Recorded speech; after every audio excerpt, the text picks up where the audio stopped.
vợ chồng nhân nghi dòng lấy cơ vợ xa nhân lại lấy hắn trong cơ nên nghi dòng nghi cơ hạ vợ chung khi người ta nên thì mai vợ chung nên nghi mà vợ chờ cơ đi được cơ chờ lấy như vợ chờ nên nghi hình làm vợ nên nghi như vợ vợ xa trong sâu cha tao mày lấy chờ đi chú mà lấy cha tay vợ cha thế cơ hại chú sao chẳng mày vợ chung mang xe nhằm chờ mang tâm không tha xin vợ ba dòng lấy vợ mang mang nhưng vợ tha xin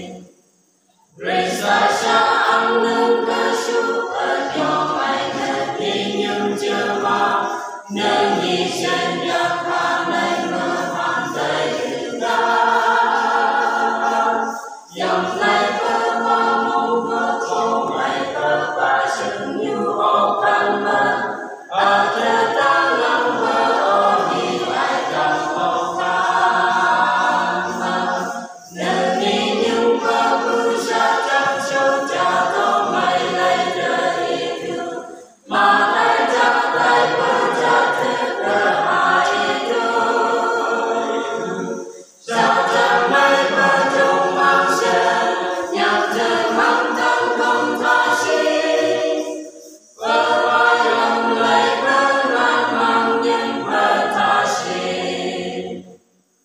lòng suy sương đi sâu vợ ba lấy nhà sẵn nhà đi mang nhân nhân chỉ số lấy và chỉ lòng vợ chung mong nên nhân vào nên mai làm mai dòng mai như chờ mà xa âm tay như ta